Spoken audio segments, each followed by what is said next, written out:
All right, guys, welcome back. What is a man? As a question, I'm sure a lot of people ask themselves these days, especially our youth and the next generations. And as men and as parents, it is up to us to answer that for them. There's a quote here from David Blankenhorn. The most urgent domestic challenge facing the United States at the close of the 20th century is the reaction of fatherhood as a vital social role for men. And that's from Fatherless America. I'm going to focus on this topic today because as I get older, the more I realize how critical it is. I'm going to talk about being a father. I'm going to talk about my journey on being a father. I'm going to talk about being a son because I do believe that they go hand in hand on how we're raised and how we come up into this world and how we understand the world, who we are, why we exist. And as I approach these things, I reached out on social media and asked for some feedback, and I also asked for some questions. And I got flooded with all of your guys' questions about what topics to bring up today. And I was actually pretty amazed, not only at the consistency, but also the energy that I got from this topic. So I know that I'm on point getting everybody's feedback from what we're going to discuss today. It is so important to me. It's one of the most important things, if not the most important thing to me in my life. So I'm excited to go on this journey with you on this podcast. I'm going to talk about all these things. I'm going to answer some questions at the end. And my goal always on these podcasts, on the Will to Fight podcast, is to add value to your life. And I believe that this is a valuable topic. This is a journey for me. I don't have all the answers, but all I can do is share my journey with you to hopefully give you something to walk away with, to be a better father, be a better son, or just be a better parent in general. So with that being said, I'm going to go over some of the things that I'm always passionate about. We always talk about gear, nutrition, stuff that I'm using on a daily basis. And I always reemphasize how important this stuff is to me. I've got a bunch of gear sitting in front of me right now, and I live with this stuff every day. You know, there's no sponsor that's come knocked on my door yet and said, hey, I'm going to give you a bunch of money to do this. No, this is stuff that I believe in. I'm telling you guys about this stuff because I believe it's going to add value to your life. And we created an American-made apparel company called Adaptive X. Okay, it's an apparel line from my company, Dynamis Alliance. And my goal is to continue to redefine everyday carry, everyday concealability. You know, there's guys out there just trying to protect their family. There's guys running undercover, and there's guys running operations overseas. And the truth is that everyday carry and how we conceal stuff to be prepared, whether it's pepper spray or your firearm, it's an important part of your life. It's an important part of being able to conceal that stuff so you don't draw any attention to yourself, but you're as effective as you possibly can, and you're extremely effective. And we created and redesigned what we're calling the IWS system, the Integrated Waistband System. I have it in front of me right now, and this system right now is in a pair of shorts, and I'm actually wearing the pants version of this. And the IWS waistband allows you to carry virtually anything you can conceptualize in your waistband at any position, appendix carry, 5 o'clock carry, small of the back, and the options that we're building are really endless. And the reason I wanted to bring this up today is because we just re-released a version 2 of all of our pouches that go in here. So we have a reduced signature med kit, a blowout kit that goes in the small of your back. Extremely comfortable, allows you to be prepared in those situations where you want to go hands-free. You don't have to shove anything in your cargo pockets. And then we have a new mag pouch that we released that fits not only a Glock 19 mag, Glock 17 mag, but it also fits the 365 very well. It adapts to that magazine. It's much more comfortable. It's got a rigid opening, allowing you to get reps in on the range. And then we also have the V2 Baton Pouch. You can put a flashlight in there. You can use the baton. If you're undercover, there's a lot of different things you can utilize these pouches for, but they have different labels. Also, the version 2 IWS sheath. If you're carrying one of our Dynamis blades, now you can do it with 100% retention in this IWS waistband system. It's probably more comfortable than anything else that's on the market. and it allows you to adapt what you're using in this waistband with 100% retention. It will not come out, and it does not rely on clips. So there's no clips protruding this. It's extremely clean. If you're listening to this, you probably can't see, but right now I have the Agoge shorts loaded out with one of our SIG 365 holsters, and we have the ability to put anything in here. I've got a whole suite of pouches in front of you. Again, the whole idea is an adaptable system that can adapt to your lifestyle. So go check that out. It's adaptivex.com, and there's links for it on crusheverything.com as well. It's easy to remember, easy to get to. And at the end of the day, it's an evolution for us. It's really important to provide the best apparel in the world. And my job is always to create the Iron Man suit that you can't see. I want guys to be extremely capable, but not draw attention to themselves. So that's one of our apparel and project brands that we're working on. And I'm really excited about the evolution of that. Second thing is Armor Up. Armor Up is growing every single day. That is the program that we released to be able to grow physically, mentally, spiritually. There's things in my life that I'm doing every day to armor up in the gym, to armor up with my mindset, to armor up with my spirituality. And they're all things that I'm just giving to people on a daily basis. I've been getting asked for a long time, hey, Dom, what's your workout program? Hey, what are you doing on a daily basis? What do you do for fitness? How do you prepare to fight? And I just answered all those questions by just doing it. And it's a 3-phase program. It's evolving every day with technology and engagement for all of our users. We've had some amazing feedback. Literally people reaching out being like, hey, this program changed my life. It got me into the gym. It didn't give me any excuses. And this community has kept me 100% accountable. So I could not be happier of the performance. Like I said, it's growing every day. And I have a huge vision of what Armor Up can be, because I literally want people to armor up every day, not give themselves an excuse, and just get better. One of our principles in Armor Up is progress, and it's you versus you. So go check that out. You guys can go to train.dynamisalliance.com or crusheverything.com. We'll get you there as well. And go check out that program. It's $9.95 a month. That's the special intro price right now. It's probably not going to last for long, and eventually it's going to evolve from there. It's going to break out to different tiers. This episode is brought to you by Redcon One. As always, nutrition, I always talk about it. You can't talk about it enough. It's a huge critical part of our life. I've got a couple of products out here. Last time I talked about the Breach Ballistic, which I think has been awesome. I've been using it for a while now, but it's energized BCAAs, so you're getting in those branch chain amino acids with a little bit of a pick-me-up in there too. So good throughout the day, good through the middle of the workout. It's just a really quality supplement. And the Isotope has been my go-to protein from these guys. The Isotope and vanilla is what I mix in just about, I'd say 90% of my shakes. I'm using the Isotope. The reason is I put a lot of fruit, berries, and different stuff in my shake. So I like the vanilla flavor because it's more bland. So it allows me to kind of add flavor. I'd say banana nut and all these other flavors out there, kind of like when I'm keeping it more simple, throwing just a banana in there. But I love the vanilla Isotope. It's been one of my go-tos. It tastes so good. It mixes well. And it's, like I said, it just mixes with anything else that I'm throwing in there. So if you're using other stuff like foods or different fruits, I would recommend the vanilla Isotope first and then branch from there. The third thing I'm going to talk about is the vegan protein. And I am not a vegan. I don't have any plans on being vegan. I've seen guys have great results, but I know there's a lot of guys out there with digestive system and just looking for different options. So I at least gave it a shot, and I've been using it a little bit just to say, I really want to try these products. As I bring them in here, I'm like, okay, I looked at it. Of course, they named it Green Beret. Go figure, fitting for a vegan protein.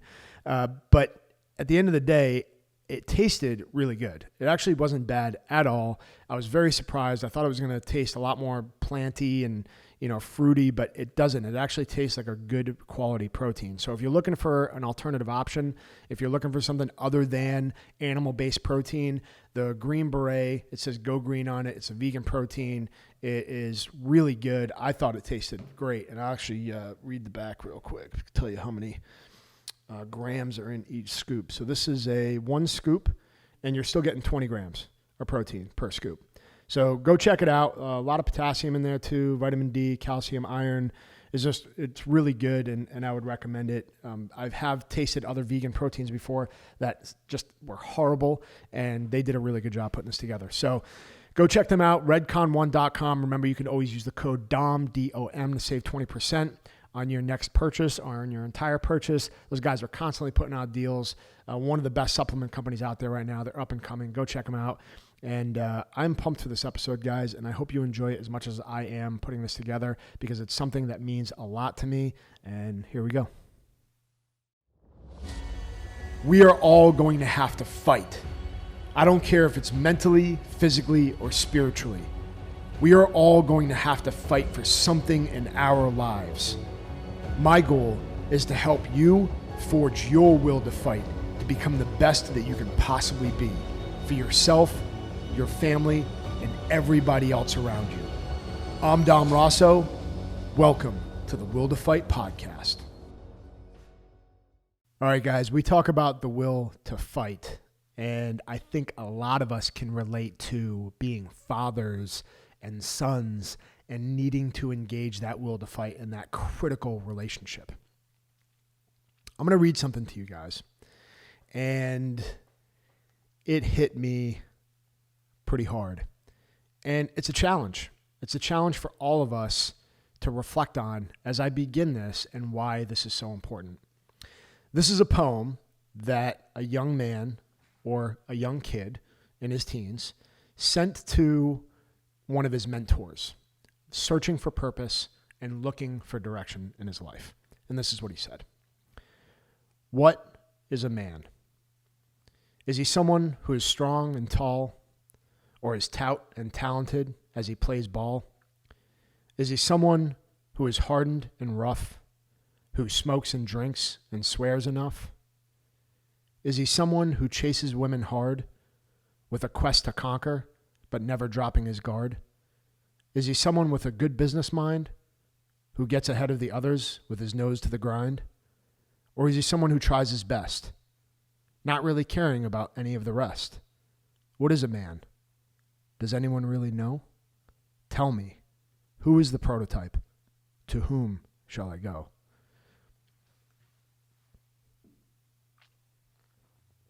I know for me, there has to be tons of kids and younger boys asking themselves the same question. And I think it's a challenge to all men listening to my podcast. Who's the prototype? Who is the leader? Who do we follow? Who's a mentor?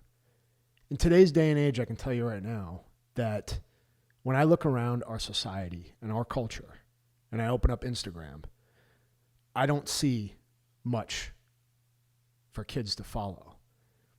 I see an overwhelming amount of crap being shoved in their brains that's just not true. So my goal today is to be able to talk with you guys, explain to you guys my journey, the ups, the downs, the challenges, and add some value into strengthening the idea of how important a father is, or a man in general. And I think it starts with being a father. The first person that a kid is going to interact with and understand is his father, or a father figure, or somebody out there that came into a relationship that is now stepping into the role of a father figure. It's not only happened to me from the other side of things, where my mother was dating other men and I had to look at them as a father figure. And it's also happened to me on the side of looking at people around me that are taking over that role in other people's lives. It's happened again and again and again. And you're thrown into a situation where, oh, here you go. Now you have 3 kids, 4 kids, 1 kid. And being that man in that leader role is so important. And we can't just brush it off, which is why I wanted to do this podcast. And it was like the quote that I said in the very beginning. The most urgent domestic challenge facing the United States at the close of the 20th century is the recreation of fatherhood as a vital social role for men. It's something that we have to take seriously and understand. And at the end of this, I'm going to answer some questions that I got on social media. And honestly, I got flooded. So I'm going to do the best I can to pick some of the ones that I thought really hit home with me.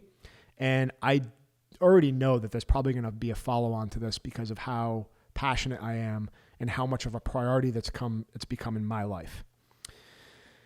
So this is one of the most important things to me. As I've gotten older, I was in the teams for 12 years. I was in the military. And as I continue to progress in my life, understanding what's most important to me, what are my priorities? And I went from being in the military, having one kid, having two kids, and now here I am today, having been out for several years. Now I've got 4 children, 4 amazing children, a beautiful wife, and I have done everything that I can to be able to realize how special that is and how important of a role that is. And each and every day I'm learning something different. So you guys are joining this journey with me. I am in the middle of it right now, trying to be the best father and husband that I can possibly be. So I'm saying this to you because it is extremely important to convey this information, because I do believe that I've gotten value out of other people talking about it. So maybe you'll get some value out of me talking about it. I want to talk about my father, because I don't think that understanding how to be a father can start very well without understanding how to be a son. And there's moments that we probably all can reflect on as sons, as children, man or woman, and even really be able to understand like the interaction that we have with our fathers and how important, or the lack of interaction that you've had with your fathers, and how impactful that was for you in your life. As soon as you come out of the womb, you're literally being programmed into life and how you're going to make decisions, how you're going to handle stress, how you're going to problem solve. All these things are being given to you by your parents each and every day. And I'm seeing that more and more with my children, which is, again, why this is so important to me. We all have key moments in our life with our parents. And first of all, I just want to say thank you to my father, because even preparing to do this podcast, I did my own research and I started to really dig deep on both ends of the spectrum. And I know this already, but it can be sobering when we confront the reality of some of the situations that people have had to go through with their parents. And it can be numbing almost to the impact that they've had, the abuse, the alcohol abuse, the lack of time or quality of time, and the absence, the fatherless father, essentially, the invincible father that's just not there. And that's a big deal. And people overcoming that is huge. And for me, I say thank you to my dad, because he was there for me. And, I had an interesting upbringing, being back and forth. My parents were really never together, but my dad always made it a point to be there for me. And there was things that we did, father and son, that I'll never forget.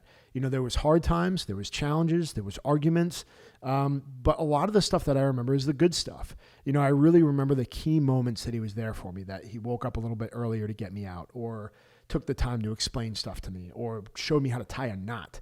I mean, these are simple things, but sometimes that's what we remember. And there's one key moment for this podcast that I want to call out, and it's something that I remembered. We had just gotten back from the boat. We were out in his Grady White fishing on the ocean. It was just him and I. And we had a pretty full day of waking up early. We went to Dunkin' Donuts. I grabbed my hot chocolate and a French cruller. That was like my go-to thing. And my dad got his small black coffee and a jelly stick. That's what he always got. So, I remember those things vividly. It was small. It's simple. You don't think about it as a father right now, but they will have an impact. We went on throughout that day and we went fishing. I actually don't really remember the day that well, but I remember the end of it, because I found a lot of peace throughout that day. There was a lot of interaction, some correction, some discipline, what I could have done better. We caught some fish and got back, and it was a long day. We got back late at night. So by the end of the night, the marina was pretty empty. And I remember my dad had this hatchback car, and you could kind of lay in the back of it, put the seats down, and you kind of look up at the sky. And it was the first time I really did that with the car, but you could open up the back and you could look up. And I remember laying there with my dad and just looking up at the stars and just having this sense of peace. It was the interaction, it was the communication, it was the time, it was the simple things. It kind of all culminated in that day for me to kind of look up and just lean over to my dad and just be like, I asked him a question. I'll never forget it. I said, Dad, I was like, how did you raise me? And it was like this feeling of kind of overwhelming joy to culminate in that moment to ask him that question, because I was feeling so fulfilled that it was like, okay, what did you do right for me to be here? And it was, I don't know how old I was. I must have been, 8 or 9 years old when I asked that question. So I was really young, but I understood the full circle of that fulfillment. And I don't exactly remember my dad's response, but I remember asking the question and him going into an explanation of it. So the reason I'm bringing that up is because my father had to have done a few things right in order for me to have that type of feeling at that age. So the security and the value that fathers are bringing to their children to give them that confidence, that clarity, that vision, that communication is so critical. And it's in those small moments when time is spent together. And I'm setting that base foundation for my dad because I believe that that's the value that I am so grateful for and so thankful each and every day that I've gotten to where I am with my children, making it a priority, making it a number one, knowing how important this stuff is to them. And there's a level of trust that my father built with me that gave me the confidence to know that that needs to be a priority. I trusted my father. When my father said, don't do this or do this, there was a level of trust. And it was almost blind trust because you see things play out. You're like, oh, my dad said not to do that. I did it and it went wrong. So when you see these things play out again and again and again, you build the confidence up. Maybe they do know what they're talking about. And I'm kind of going through that evolution with my kids now too. My oldest is 9.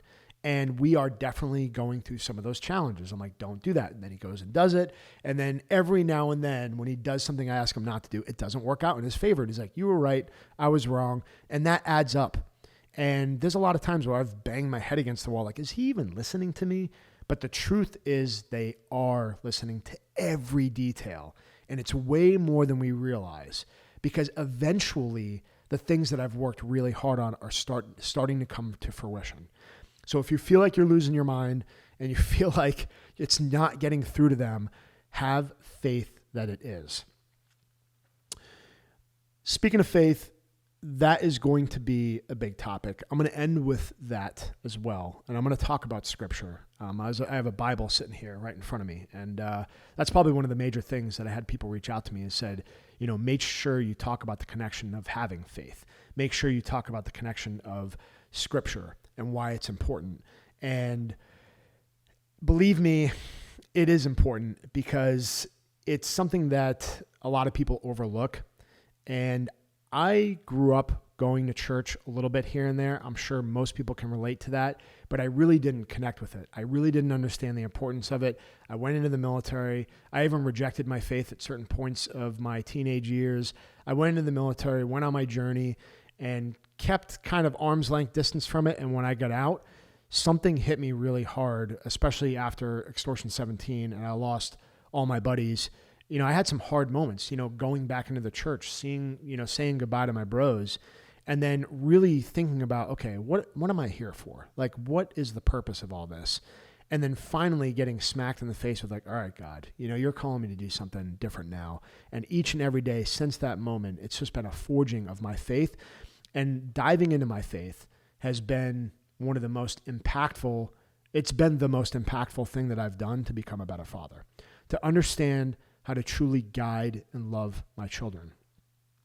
And I can't stress that enough in today's day and age where I feel like faith is such a lost part of our culture now. And I'm going to read Proverbs 22:6. Train up a child in the way he should go, and then when he is old, he will not depart from it.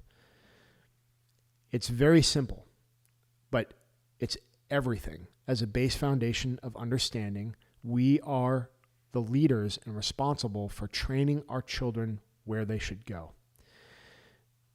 The idea and concept that's pretty modern over the last 10 to 20 years, maybe even a little bit further back than that, of, you know what, you can just do whatever you want. You can just go and just figure it out on your own. You don't need guidance from me.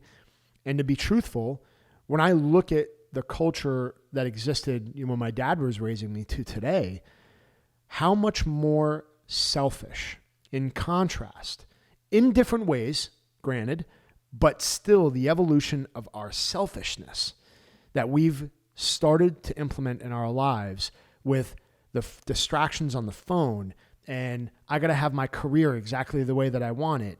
And I got to have this, and I have to have this, and I need to do this before I have kids, and it needs to be perfect before I have a child, or I need to do this. It's me, I. We are full of distractions. I'm not even convinced that there's many people out there that actually have quality time with their children anymore. Besides getting them back in the door from a public school system and high-fiving them, making sure they do their homework so nobody gives you a phone call saying they're not doing well, I don't know how much interaction people are having anymore. Then what happens on the weekends? We let them go on technology and disappear into a black hole of crap on, whatever it is, Fortnite or whatever the heck else they're playing. I mean, what interaction, what quality time are you investing into helping them program and train them which way they should go? So they have a guidance, they have a fallback, they have a base foundation to make their decisions as they get older. Kids don't even know who they are anymore because they lack the guidance and the leadership in their own families.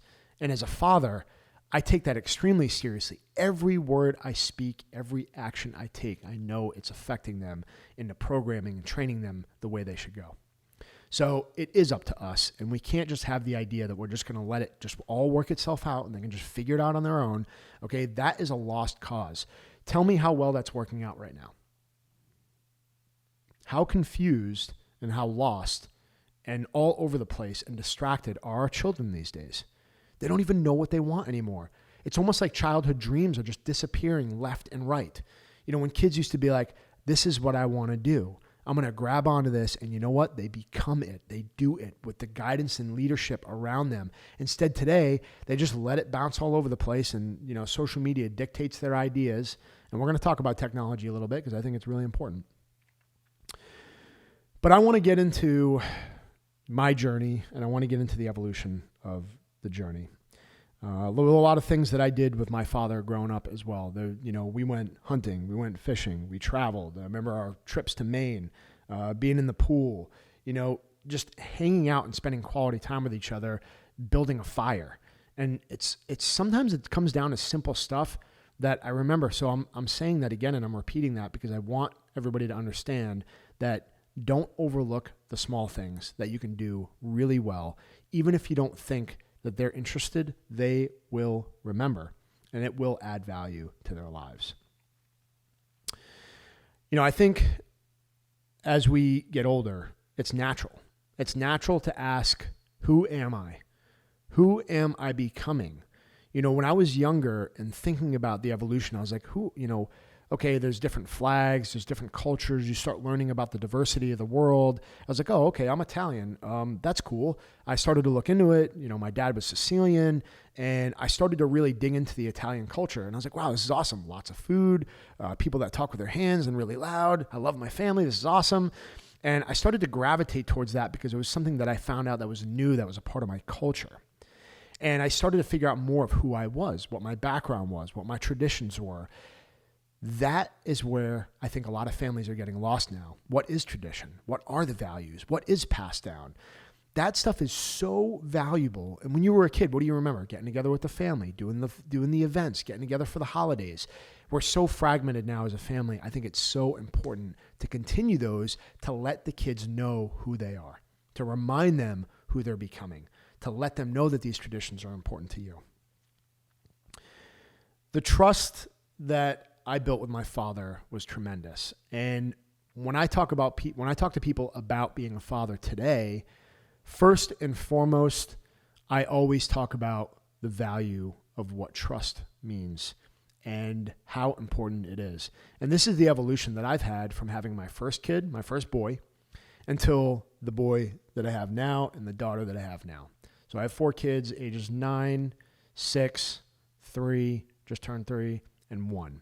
So I have a very diverse range and age group, and they're all different. They all have their own little personalities, but I've evolved throughout this process. I was still in when I had my first kid. I was so excited to have a boy when he was born, and I was so pumped to know that, all right, I'm going to be able to name this kid. He's going to carry on that tradition in my family. I have the same name as my father. My father has the same name as his father. So I got to name my son the 4th. It meant the world to me. I was still in the military, and I always said, I was like, family's number one. Family's number one. Well, I got a little bit of a shock for you here is, being at the command and being in the teams and working at SEAL Team 6, that was such a demanding job. You can't even realize it when you're there. But truthfully, reflecting on it today, the reality of the situation is that my family wasn't first. In my heart, they were, but my time commitment and where my mind constantly lived was at the command. Right, wrong, or indifferent, it just is what it is. That's the type of sacrifice that you have to be willing to understand, especially having a strong family network. Knowing that you have people behind you that you're going home to. And I have questions that I'm going to answer towards the end about how do you balance that life. And I'm going to go into that. But the evolution of me understanding that, like, hey, okay, cool, everything's going all right, everything's fine. We actually had a miscarriage the first time around. And, I'm sure people can relate to that all over the place. It sucks. And you don't know, and it raises a lot of questions, and there's uncertainty, and you don't know what's going to come of that. And then there's people, dealing with challenges of all kinds.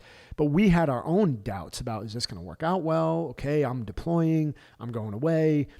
So that relationship between us was challenging. But when my first kid came into the world, I was like, okay, I'm a hard charger, I'm a Navy SEAL, I've got discipline, motivation, everything's got to kind of be structured in a way where, my kid comes out of the womb, he bumps himself on the head, and it's like, shake it off, get up and keep moving. And that was okay to me. That seemed logical at the time. And as I've progressed throughout understanding and watching him, I realized that he needs the discernment, just like I talk about firearm safety. If a young child doesn't know the difference between a real gun and a fake gun, how can he ever know what to do with what when? How is he going to have the discernment of how he's treating something differently? So you've got to be able to understand the consistency there. Well, what that does is right now, if the example was the firearm, it comes down to trust. Okay, I need to trust that you're going to either understand this or not, or I'm going to trust that you're going to be there for me or not. And when it comes to the trust that I've built, that's probably the most evolved part of me being a father is my trust that I've built with each one of my kids at every turn, knowing how important that is. Because right when they start understanding who you are from the first year, 2 years, 3 years, they are trying to build that bond with you, that trust with you. So no matter what the situation is, they don't understand necessarily what's happening in their environment. So trust was something that I could have done a better job with my first kid. I always tell people, if you're going to have a kid and you're getting ready to have a kid, or you have one on the way, or you've got one that's a year or younger, that was the most challenging part of it for me. Nobody really prepared me to be a father. Nobody said, hey, here's this book to be a dad. I kind of was like, okay, I can figure this out. We've got it. I've got the Navy paying my bills, and, I'm going to be able to keep a roof over our head. I feel pretty good about this. And it was a huge responsibility, but I was like, I'll adapt and figure this out along the way.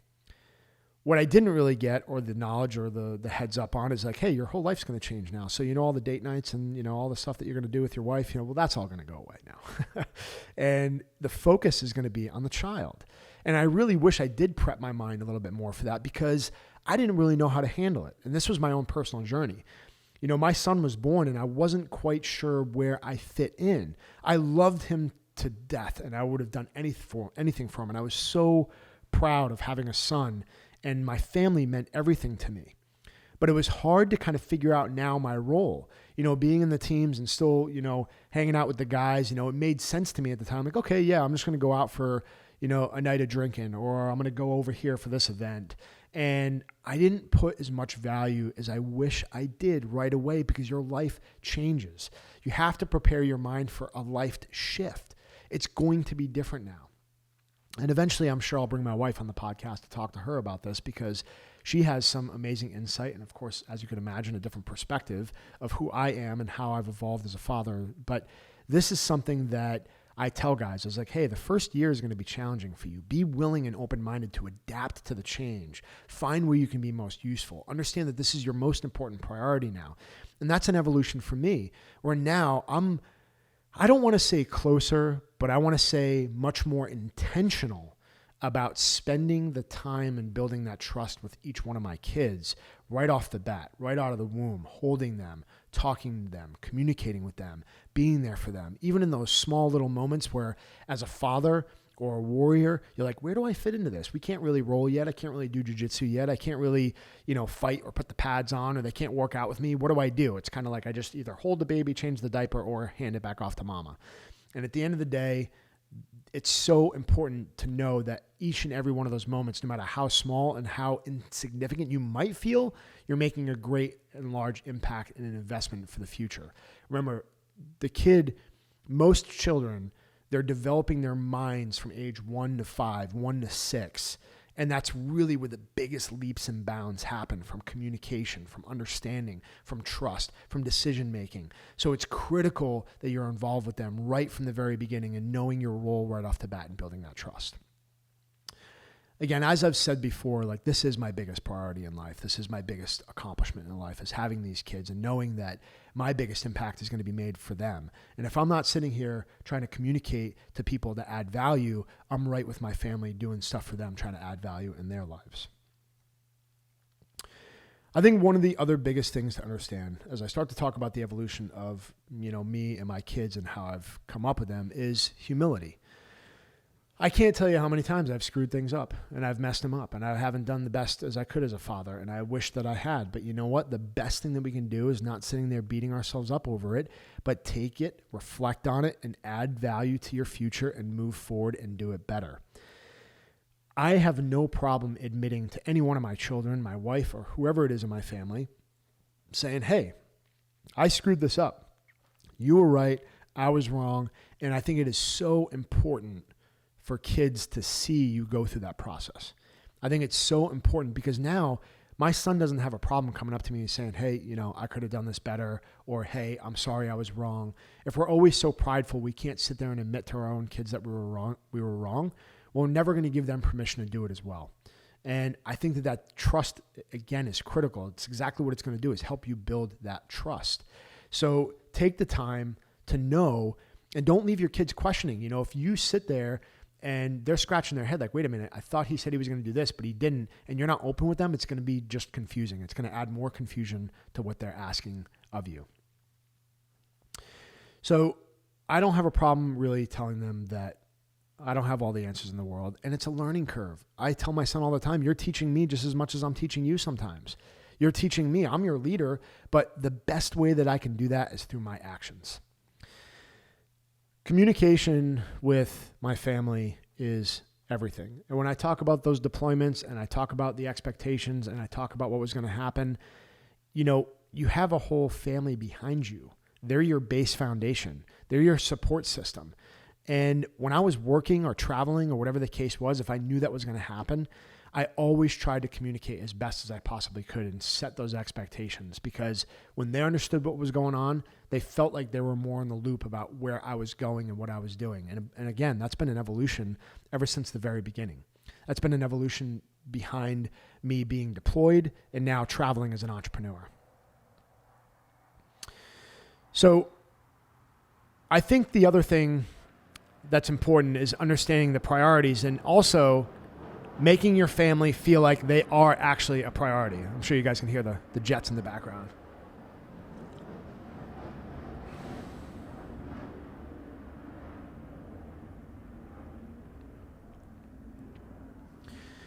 So when we're working and we're engaged, a lot of the times, for me, when I come into here and I'm in go mode, I'm fixated on that task and I am in go mode, and it's important to provide for our families. It's important as a man or a woman to have purpose in our lives and be making an impact on the world. But more and more and more, what's evolved for me to be able to be a better father is any time that I have a moment to spend with them outside of work, I always make it a priority to let them know that they are my priority. I take the time to let them know that you are number one. There's nowhere I'd rather be. And they need to feel that from you. They need to feel that from you as a leader. And again, this has been an evolution for me, guys. I'm not trying to tell you I have all the answers here, but I'm telling you what I've learned. My kids' eyes, the feedback that I get from them, I see it. I see it giving them more peace, more happiness, more joy, more fulfillment. And that is everything to me, because when I leave the house at the end of the day, like, that's what I want. I want them to have a smile on their face and have what they need and provide with them. So when I am outside of work, I let them know that they're my number one. And I think that's important to be able to do as a man again and again and again.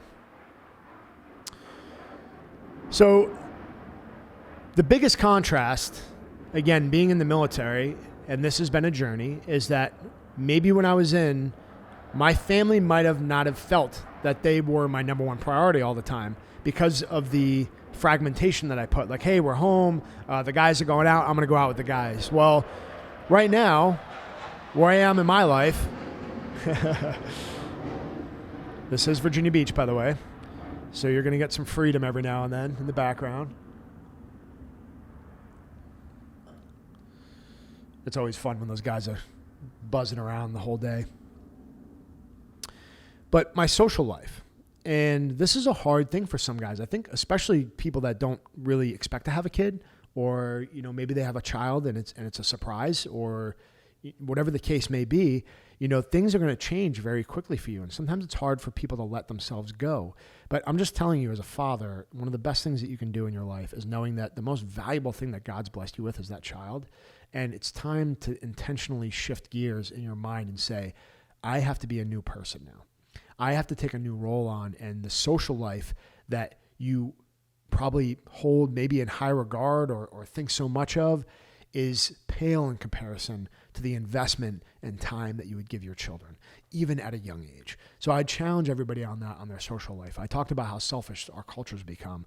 Try not to be that guy. Realize how much investing that you're doing in your family. And I always use Mother Teresa's quote, you know, here I am, a warrior that's, you know, hunted people down in friggin' more ways than I can count. And I'm sitting here telling you about Mother Teresa. You know, that has to say something, right, about my faith. I mean, I really believe in some of the stuff that's been taught over time because it's effective, it's real, it's true. You can't deny this stuff. But she always said, if you really want to change the world, go home and love your family. And that's been a quote that I've carried for a long time. And it's hard. It's hard having that balance of like, I'm a go-getter. I want to be an entrepreneur. I want to get out there. I want to travel. I want to change the world. I want to go. But guess what? What are you going to do it? Am I always going to do it at the expense of like my little 3-year-old kid looking out the window like, oh, there goes daddy again. Don't know when he's going to come back. Not really sure what I should do here. I guess I'm just going to continue to play in the house and just do my thing and try to figure it out on my own. Or is dad going to be there to invest into his life again and again and again, repeatably in a predictable manner? Okay, warriors have always gone and done things to change the world. And we have such a huge ability to be able to be more connected now. FaceTime, email, messages, anytime we can communicate over the phone. This is something that we haven't had throughout our history. So it's really special that we have. So let's use it to our advantage and not abuse the idea of technology is made for something other than keeping us connected in the best way possible. So that's the evolution of that social life and how I've adapted along the way, knowing that I have to make that a priority. So I'm going to talk about, work ethic. That's one of the questions I actually got was, how do you instill a great work ethic? Because some people are challenged by that. We have technology pulling kids away from their family events. Kids are playing Fortnite, whatever the heck else is out there. And, I'm big into the technology piece, but one of the best ways to instill work ethic is by our example. And so many people, and it's so tempting to do yourself, is like, okay, you're my kid, so you're supposed to go do this, and I'm just going to sit here. So you have to do this because I say so. Only works sometimes.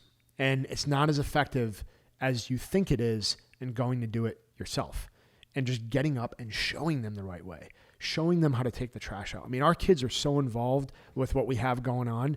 I mean, it's becoming integrated into what we have. We used to pay somebody to go, do the lawn. Well, now my boy is helping us. My boy's like, hey, we're going to hit it. You're going to push this thing. I actually have a funny story about that I think dads would probably appreciate out there. But, all these lawnmowers now, you either get on them in a ride or they have the little self-propelled little lever that you pull and the mower just goes. So it's super easy. Well, when I first taught my boy how to use the lawnmower, I did not show him that lever because I wanted him to be able to understand the hard work that it took. Plus, it was like pushing a prowler. I mean, he got some good leg work in as well.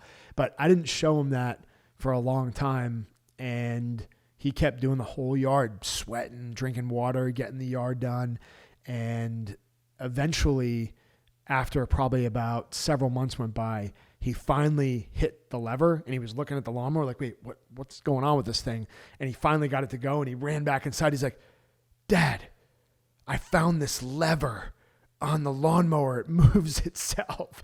And I just couldn't help but to laugh. And I tried to act like I didn't know it was there, but eventually figured it out like, okay, obviously he didn't tell me, but he appreciated that hard work, and he appreciated it so much more when he didn't actually have to push it now, So the hard work that we put into it up front is a huge deal. So that's something I'm sure he'll always give me a hard time for as we grow older. But, it's those little things that I wanted to show him. I wanted to bring him up, and things are just handed to us these days, and I want them to appreciate that hard work. But we don't stop until it's done.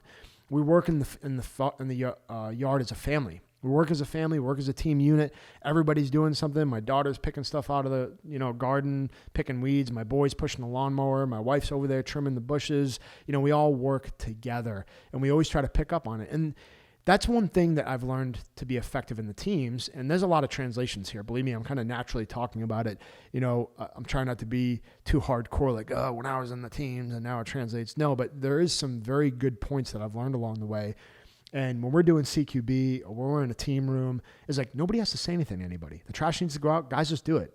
As soon as somebody puts that last bottle in there, it's full, boom, that guy. Nobody has to say anything. And that's the same type of capabilities and understanding that I've given my children and my family is like, boom, the paper towel rolls, down to the last one, change it out. Toilet paper, change it out. Trash needs to go out, change it out. If everybody does that, it becomes so much more efficient. And they're starting to see that now as they get older. Like, oh yeah, we don't have to worry about it not being there when we need it. So that teamwork and that cohesiveness, I'm kind of picking up those gaps, is something that they'll learn along the way. And my kids all do it now. Even my 3-year-old is like, where can I find work? What can I help dad with? What can I help mom with? And it's a pretty incredible thing to watch that evolution in our house, where all 3 of our children, 9, 6, and 3 years old, are actually working together to get stuff done just because we've instilled that value.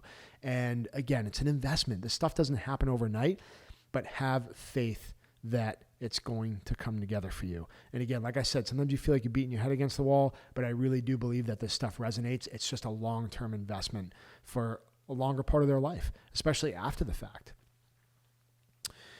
I'm going to talk about the evolution now with my other children. So as I was getting ready to get out, I was trying to make the decision after 12, 13 years of being in the military and trying to decide if I was getting out or not. Obama was in office, didn't really like the politics that were going on, had some challenges. Well, as we decided to get out, it was a pretty short notice based off of when my EAOS was, and that's the time that you would decide to get out of the military. So right when my family kind of had a roundtable together, we're like, all right, we're going to make this decision. My mother passed away. She was even telling my wife, like, she didn't really want me in anymore. And my wife was kind of feeling that, multiple deployments, multiple guys that I had that I've lost, along the way. And it just came together to make that decision. So when we made the decision, we were kind of faced with what do we do now? We got a kid on the way. I had a kid on the way as I was getting out of the military. So had my son, had my first daughter on the way, and we were staring an unknown in the face of that transition point. So now the realism of I have to provide for my family. I've got a kid on the way and I've got no paycheck coming in. That was pretty scary. And I'm sure that's something a lot of people face. And if my faith was stronger in God at the time, I definitely would have found more peace, but we were scrambling and really stressed out to try to figure out what the next move for us was going to be.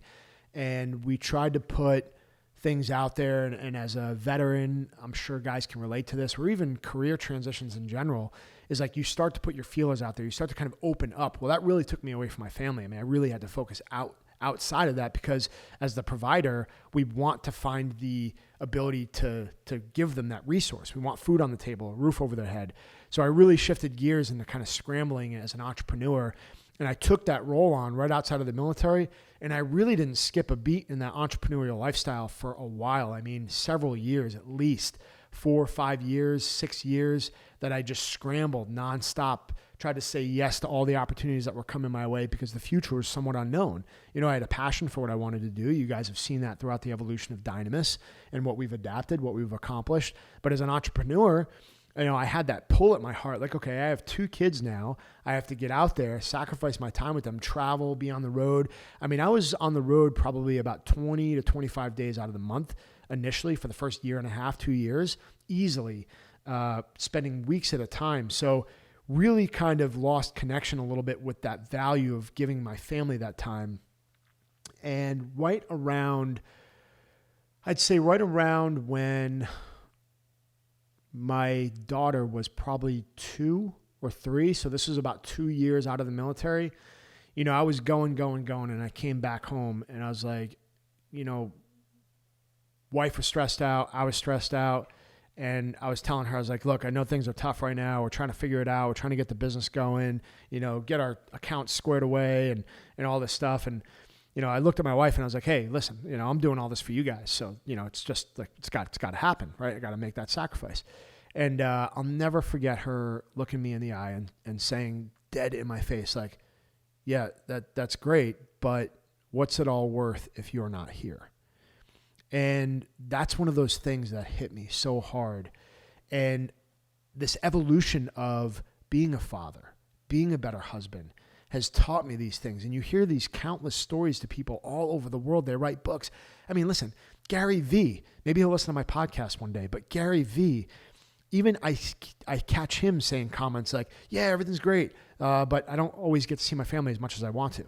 Like, to me, I am doing everything I can to fight against being that guy when I'm now and when I'm older, because I felt that, and people always talk about, work, you're juggling work, you're juggling family, you're juggling your career, working out in the gym. All these things are rubber balls, right? Work's a rubber ball. You drop it. Okay. Well, it bounces back and you can grab it again. They always talk about family being a glass ball, right? If we drop that ball, it can get broken. And sometimes it's really freaking hard to put back together.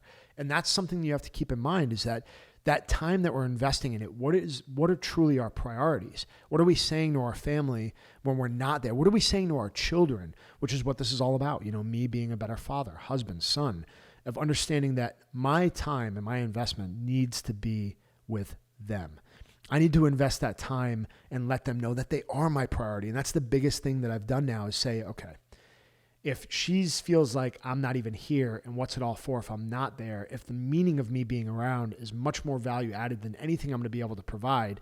We joke around all the time. We're like, okay, look, if everything crashed and burned and we'd have to move to a tent out in the woods, we probably actually would have a better relationship, and at the end of the day, that's the truth. I've read multiple books. It's like, what's your worst case scenario?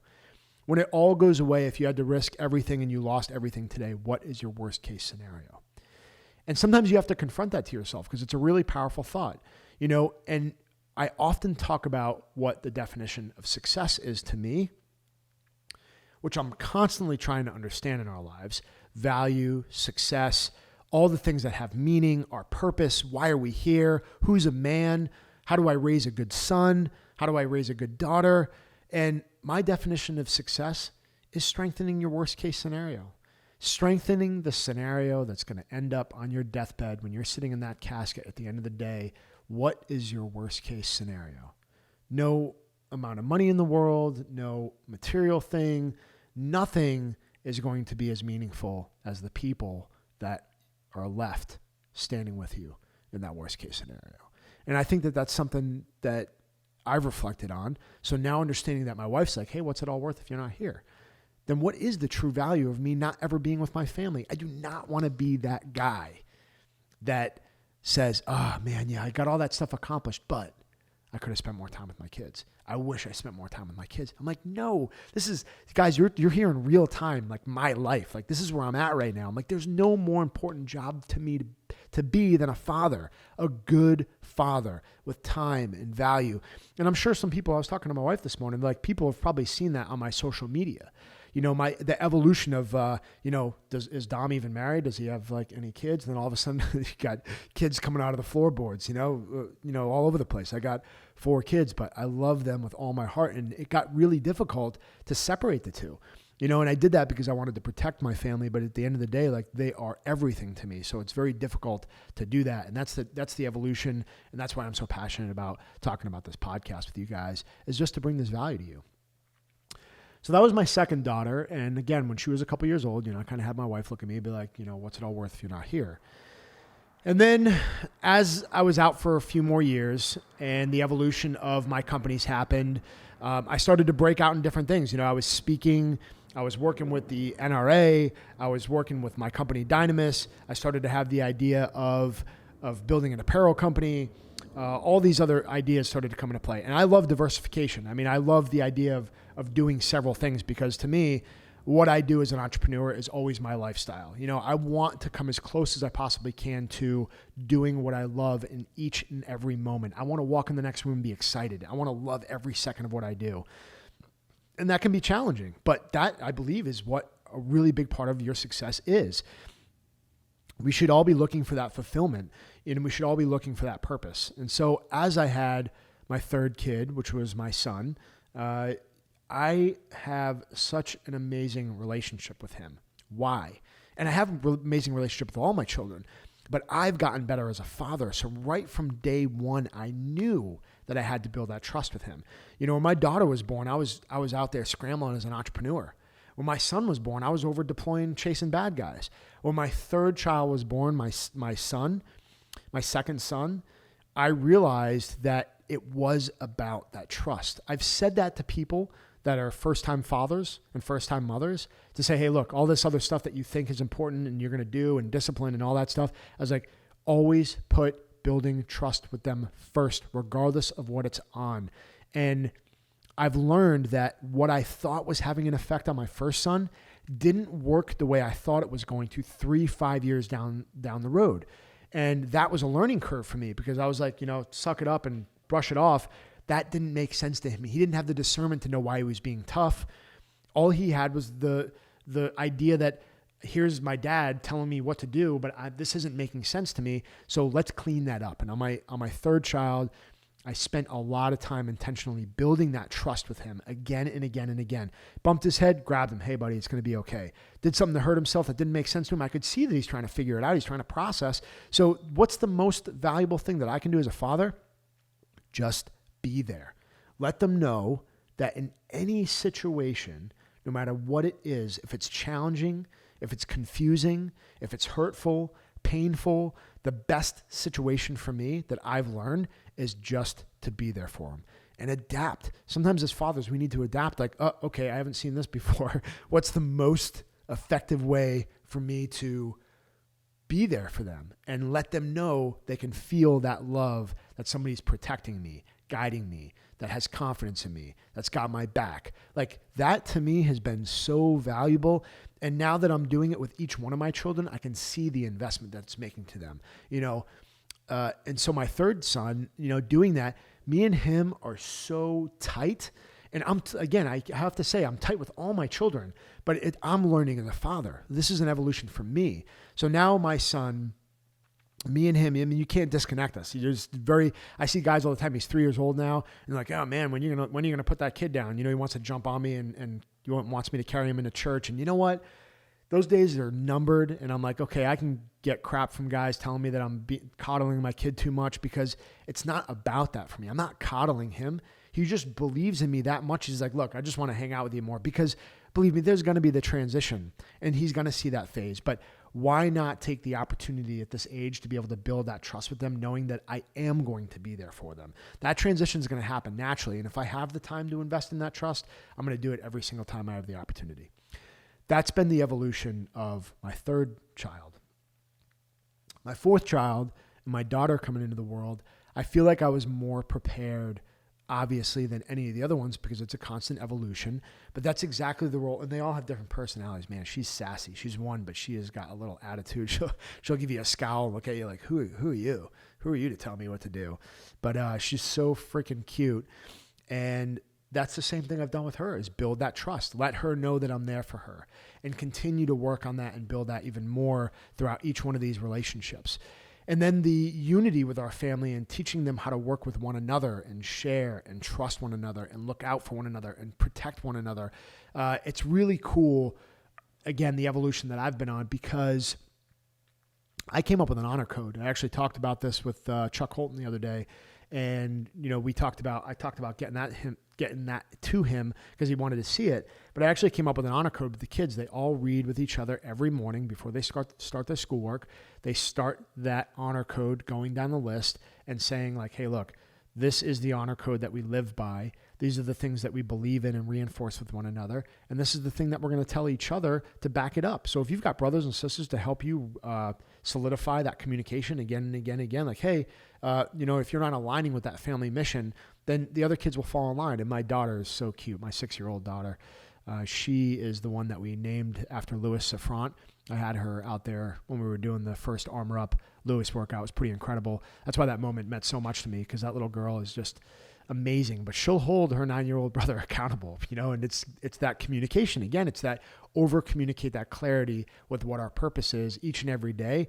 And it's amazing the effect that it will have on helping all of them out, stay together. There's going to be challenges. It's going to be tough, but it's cool to see them working with each other as well. I want to go back to that evolution throughout this whole thing, because it's been such a big learning curve for me, and how I've been able to understand it is because I care so much about the feedback that I'm getting, and is it working? So watching my first son kind of having a different response than I thought it was going to at 3, at 4, at 5, that's when I started to realize, oh, maybe I can do this better. And maybe I can apply a little bit more time here and there. And it absolutely has been. I have a strong urge to write some type of a fatherhood book or leadership book, or something that's going to be able to give these values to people, the ones that I use in the honor code and the daily disciplines, is really giving them this evolution. But, you have to be open-minded. Every day I'm a student. Every day I'm learning. Every day I'm open-minded enough to know that I don't have all the answers, and I have to be able to be guided by something. What guides my heart and mind to be that good father? Nobody handed me a book to get started. I'm sure there's a lot of good resources out there, but I'm just going to reemphasize to everybody listening to this that there is nothing more impactful and effective for the transformation of my heart and leadership to my family than following Christ has been in my life.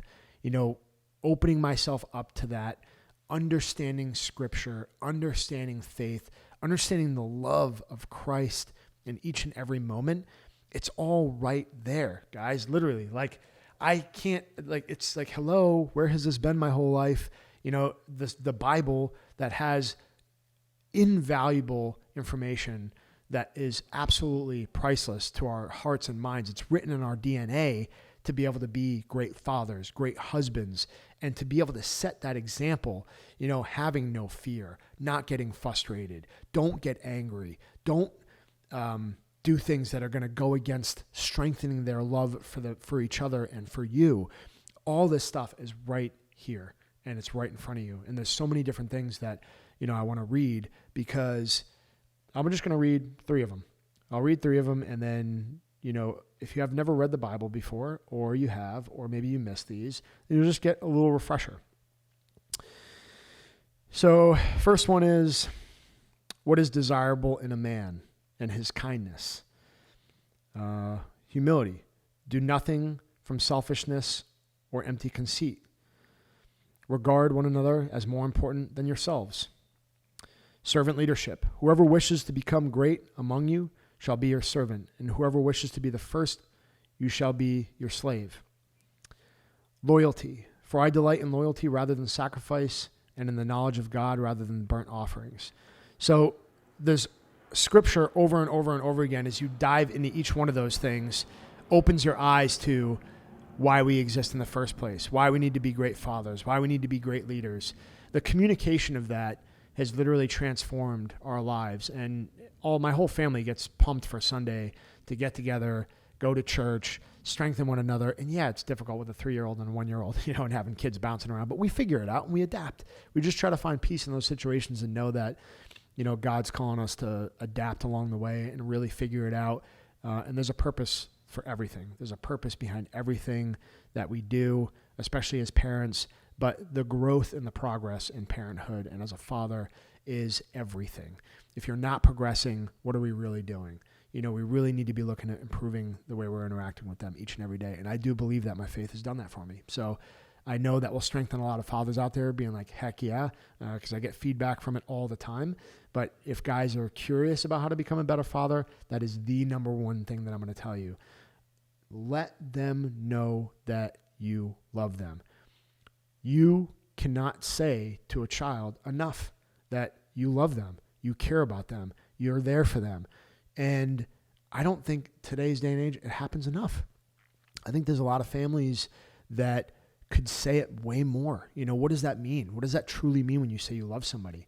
And again, I go back to Christ, but love like Christ loved. The forgiveness as a father, the forgiveness as a son, it goes both ways. And I'm going to talk about some of the answers that, I'm going to bring to the table about these questions that I got, but there's some really hard things that have happened out there between father and son and father, and the interaction that we have that scars people as they grow up through childhood. But that's where the forgiveness and that love needs to come into play, because some things are way beyond our understanding. And I can't answer near all the questions that I got because of how impactful and how hurtful some of them are that I don't have the experience on, but I do know I've been through things that don't make any sense, especially throughout my career. And that's where leaning on our faith is so valuable.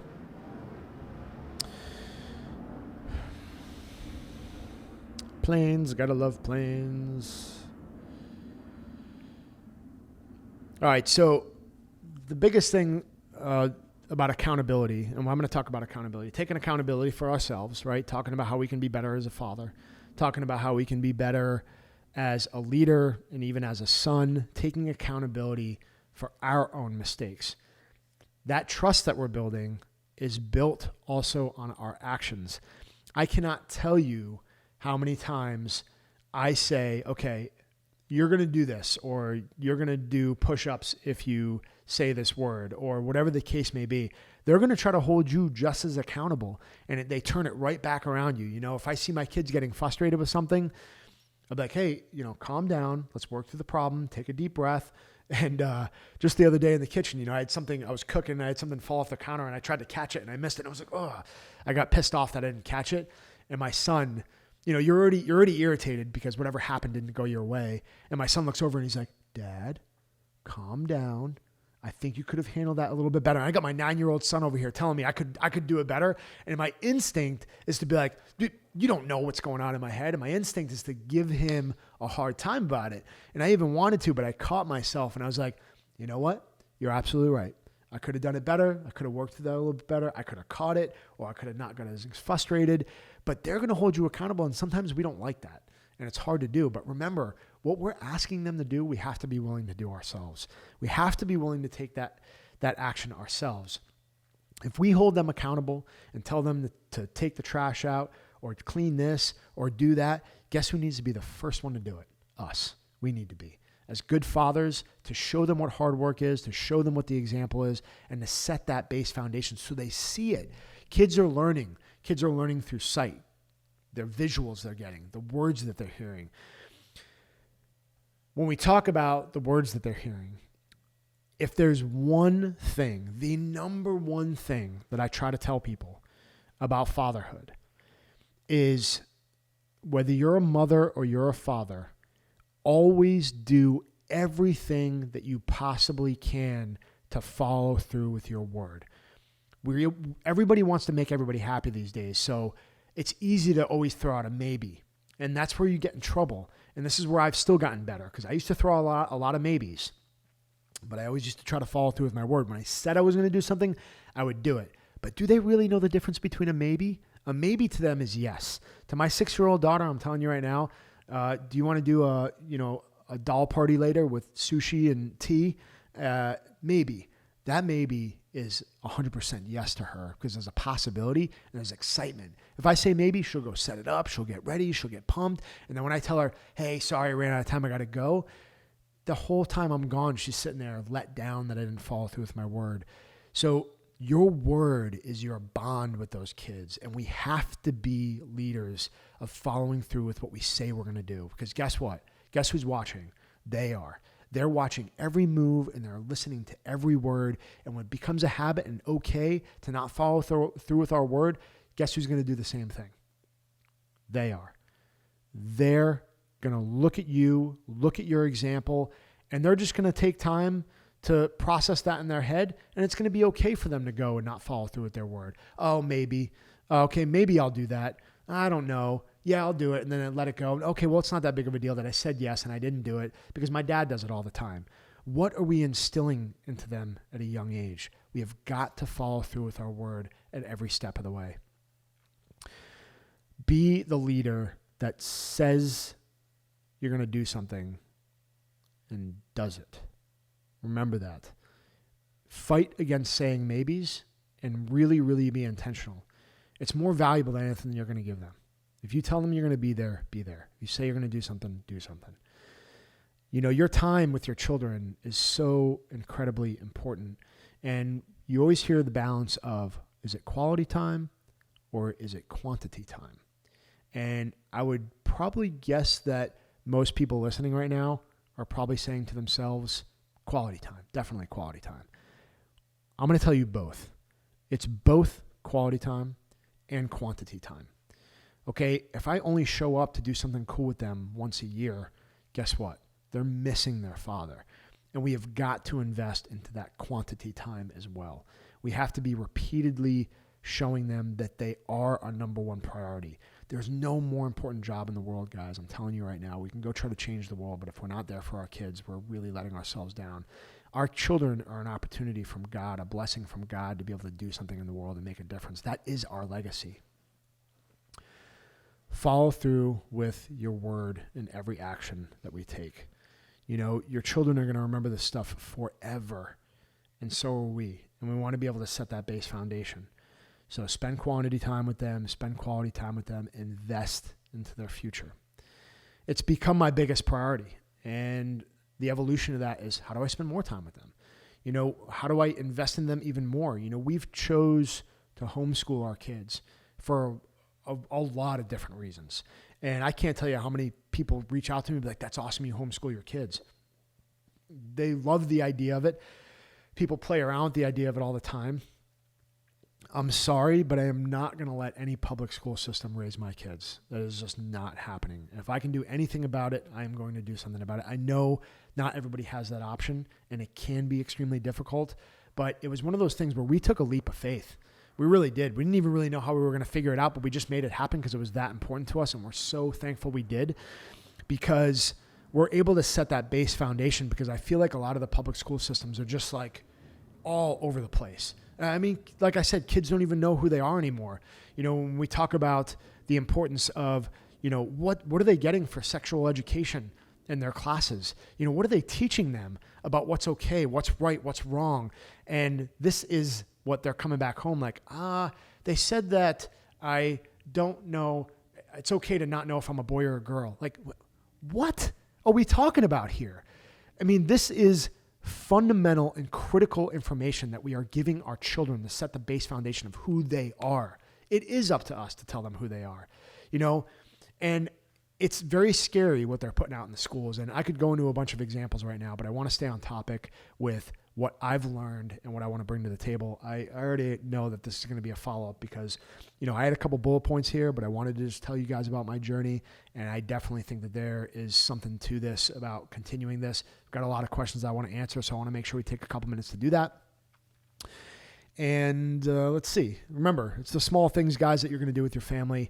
It's the small things that your kids are going to remember. Do not forget to do them, and then take them seriously. They might not look like they're taking it all in right at the moment, but they will remember those moments. I want to get to some of these questions, and I'm going to do that right now. So these are questions guys sent in from social media. I even asked this morning, I said, hey, I'm getting ready to do a podcast about being a father and son. and what questions do you have or what topics would you want me to bring up? And I'm going to spend a couple minutes just talking about them, giving some feedback, and then, providing some answers for the couple that I've picked along the way.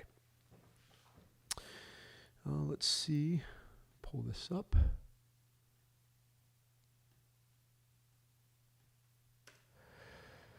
I might need you to cut here because I actually wanted to say another thing. Is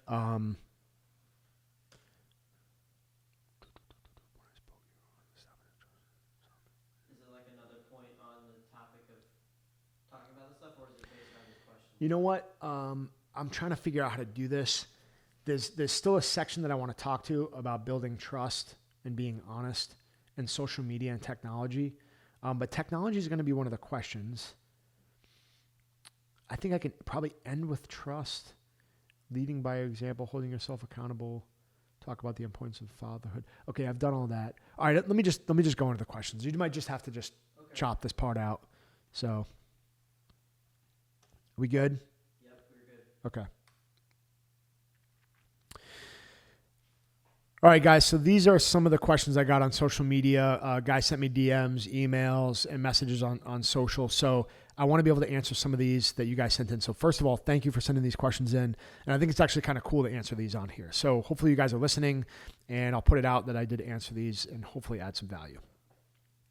All right, the first question I got was, as somebody who is re-enlisting and training up for SF, Special Forces, how did you balance family with the inevitable time away? Again, back to what I was saying before, is that is something that I had to teach myself. I wish I was more intentional about it. And you know what?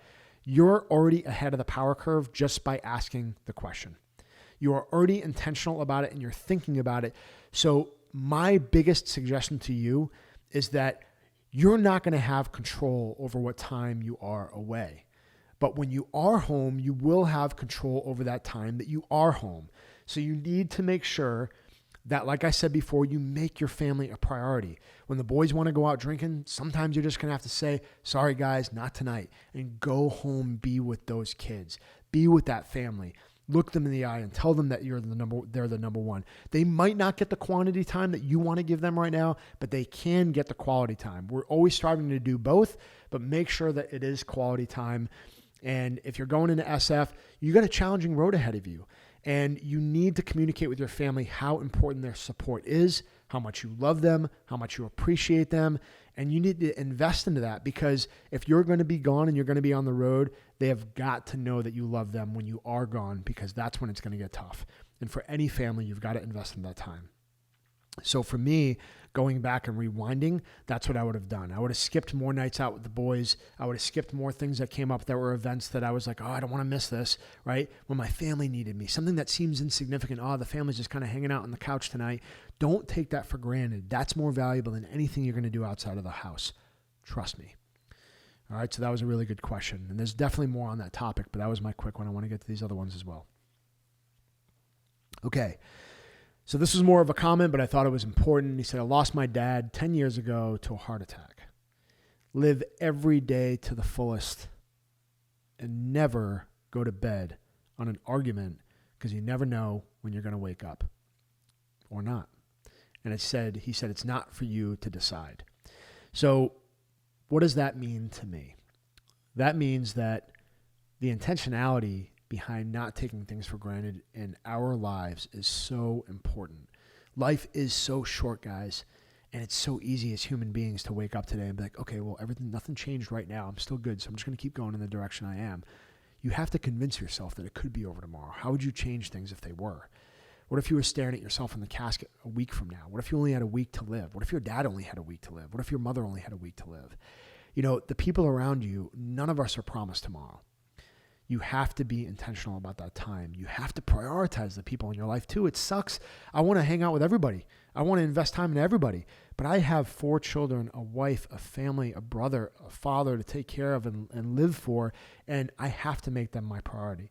So for me, Dad, I don't know if you're going to listen to this, but if you are, we're hanging out soon because I love you and you're awesome. So don't take this time with your family for granted. Be intentional about it. Skip the things that in some ways are superficial. That's why I always talk about purpose, guys. What do we honor? Honor gives us what we love.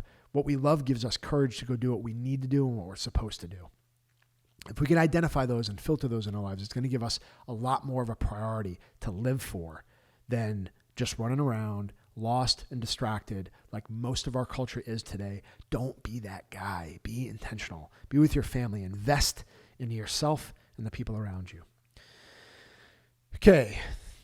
Somebody brought up making time and having patience to teach your son/sons anything.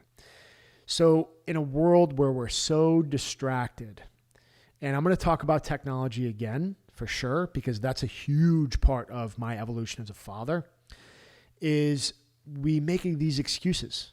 we grab this, and in our own freaking house, we're like, oh no, wait a second. Wait, I've got something. I got a post here. I'm watching this video of this girl shaking her ass or whatever the heck you think is more important than your kids. Like, come on, guys. Wake up. Wake up with what's in front of you. You have to make the time. Put down the distractions and focus on what's most important, and that is your kids. Forging that time takes repetitions. How many days does it take to make a habit? I always talk about it. 60 to 90 days to make a habit, depending on the complexity of the task. So if the complexity of the task is to stop your habit of what you think is more important on social media or the TV or whatever the heck else you got going on with your series, turn it off and start triggering yourself to realize that those kids that are right in front of you are way more important. Stop being selfish and make the time. Have the patience. Okay, we get so wrapped up in go, go, go, figure it out, my career, this, me. We forget to go, my kid needs me to pay attention to them. They need me to have patience, to work through the problem. It's frustrating when my daughter or my son gets frustrated about something that I think is super simple and they can't get their head wrapped around it. It's not easy for me to take a deep breath and be like, okay. And I admit I'm still working on that. When they want to get frustrated, it frustrates me. But you know what they need to feel? They need to feel a calm version of me that can come in with cool and clear-headed. And there's a time and a place to push them. But most of the time, they need to feel that patience from me to be able to work through the problem. Because guess what that's going to translate to? Exactly what I see it translating to. If I get frustrated, when I leave the house, guess what my 9-year-old does to my 6-year-old and my 3-year-old? He gets frustrated. He starts taking it out on them. And when I try to explain to him, hey, I'm the father, I can kind of discern what's going on. Well, guess what they can't do? Discern. They're just taking after us. Their instinct is to follow our patterns. Their instinct is to follow our language. So you've got to pay attention to that stuff. Be patient with them and take the time and opportunity to understand the value there. Trigger yourself to stop the distraction. Pick 1-2 things this week or throughout this next couple of months that you're going to cut out. Get rid of distractions and focus on them. Have the patience to put aside your own needs for your children. Okay, the next one is instilling a strong work ethic in your kids while still allowing them to be a kid. Okay, that is so important. And you know what? Kids are kids, and they're going to want to do things that don't always align with or make sense with the way I want to do things. I see a soccer ball, so I'm like, okay, well, that's a soccer ball. You're not supposed to touch it with your hands. You're supposed to kick it. You're supposed to have very good discipline. And you're supposed to move your legs and not touch anybody. And I know all the rules. But my kid gets out there and he's like, it's crazy. He wants to just throw it and not follow the rules. And it gets frustrating. But sometimes the things that we try to be logical about are counterintuitive when we're really not supposed to add logic. We're supposed to just have fun. And that kind of goes back to the building that trust. Is like, is this supposed to be a learning point, or is this supposed to be a quality time having fun with my kids? And you have to balance that. When it's time to learn and it's time to get into it, you have to make that intentional thought process. Pick 1 or 2 principles that you're going to go into it with. One time I came in here a couple of years ago, my son was having a rough week and he was having a hard time with his mother, and they were going back and forth on schoolwork. He was getting frustrated. I was getting frustrated, and I was like, what am I supposed to do here? So that day ended up probably being one of the most impactful days that I had with him and one of the most effective days I've had with him throughout that year, because I said I was going to pick one principle and I was going to stick with it. And I picked honor. And I said, all right, let's not overcomplicate what I'm doing here. Let me stick with one principle and follow through with it. And I picked honor. And I went in, and just on the ride to work, I already started talking about, what does honor mean to you? Okay, well, that's good. Let's talk through it a little bit. Let's talk about when we apply honor. So at every turn, at every action, at every moment, I had an opportunity to talk about honor, and I kept it super simple. And it ended up clicking with him more than it's ever clicked with him before, and I got a lot out of it by keeping it simple. So when we have our kids around and we're understanding those moments, we want to allow them to flourish as kids. We want to allow their creativity to flourish, but we also need to understand when to apply discipline and where to apply discipline. Understand the discernment. We need to trigger ourselves to understand whether they get it or not. Is this a real gun or a toy gun? Okay, do I do this or do I not do this? Do they understand why they're getting hurt or not? So if they don't understand the punishment, then how are they going to get better? They're not. So this is the same thing about letting them have fun and knowing when to do it or not. Work ethic. It's your actions speak louder than anything that you're going to do. So a lot of the times, if your work ethic in your kids isn't great, you need to reflect on yourself hard. Kids will teach you more about yourself than you realize.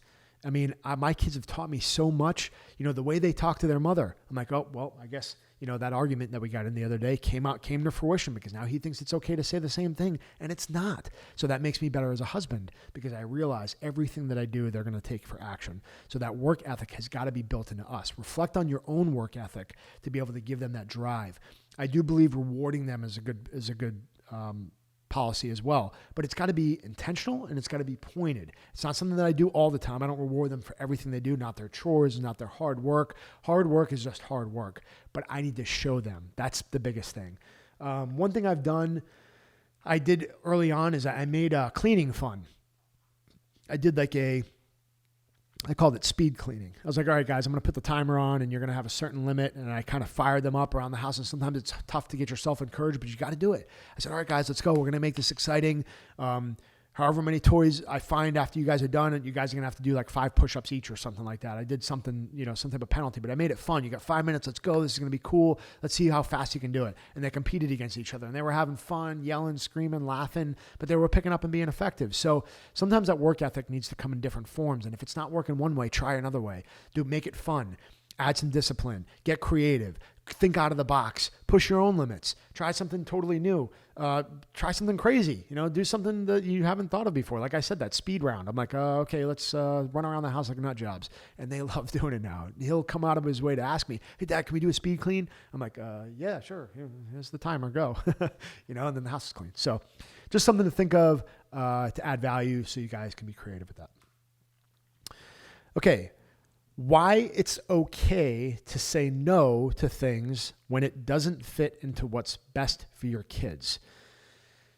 So your kids have to know that you are there to lead and guide them, right? That's kind of the natural part of them being your children. This is my dad. This is my mom.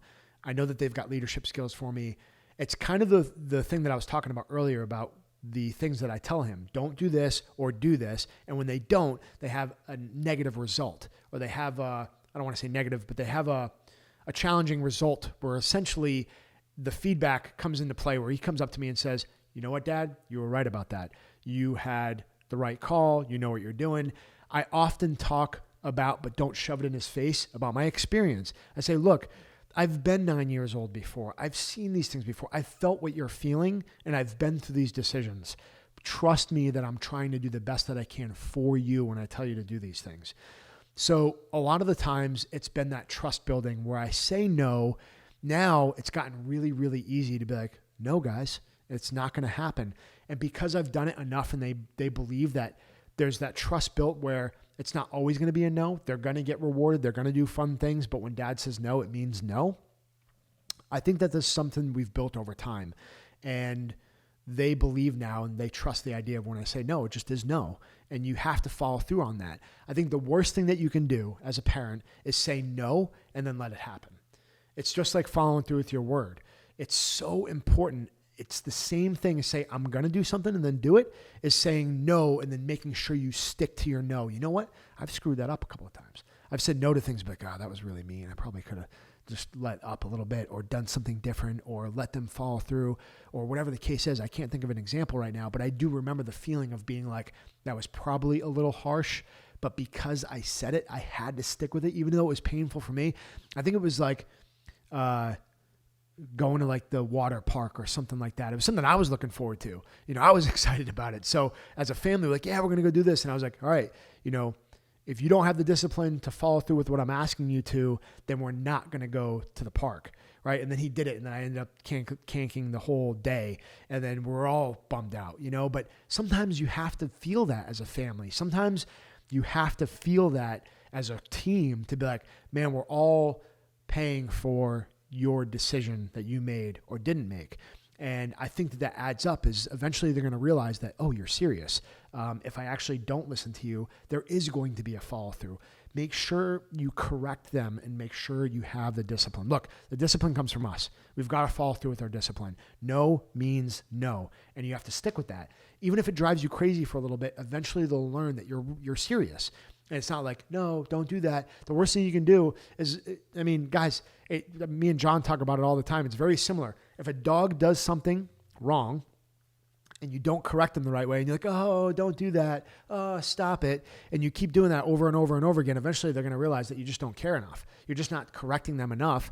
And when kids respond in a different way, right, they're looking for that word and that trust with you as well. They need somebody to tell them no. They want that leadership. So be the person that sets the standard, or else they're going to walk all over you. They're going to walk all over you, and they're not going to take you seriously. You're going to get frustrated, and it's going to be a vicious circle. So you've got to be pointed. You got to stick to your guns, okay?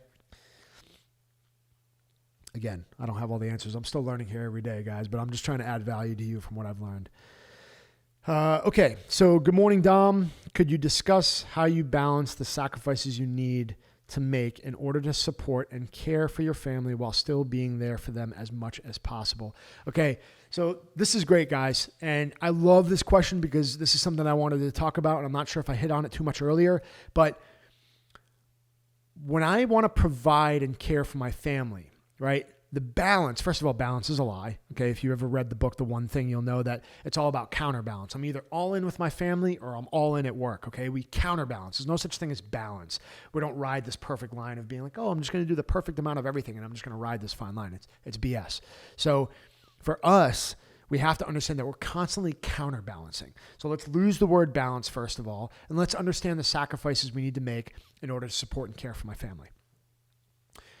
They need to know that I'm there for them. They need to know that I care for them and that they're my number one priority. What I've done is I always talk about honor, sets the foundation of what our purpose is and then what our actions need to be. I have a whole list and kind of like thread that I follow on a daily basis, on a weekly, monthly, yearly basis to give me my actions. Every time I go out of town, to this very day, right this second, I will not leave town anymore. And I've worked really hard on this, guys. This has taken me years to get to this point. So please hear me out. It's something that's not going to happen overnight for you either. It can, but it has taken hard work for me. I will not leave town. People have waved money in my face. People have waved opportunity, networking, all kinds of opportunities. If I cannot filter it through the lens of honoring my family, is what I'm doing when I leave town away from my family, honoring them in a way that will increase my investment with them, the time, the value, the quality of relationship, and the priority that I'm allowing to spending with them. Is this opportunity going to increase that?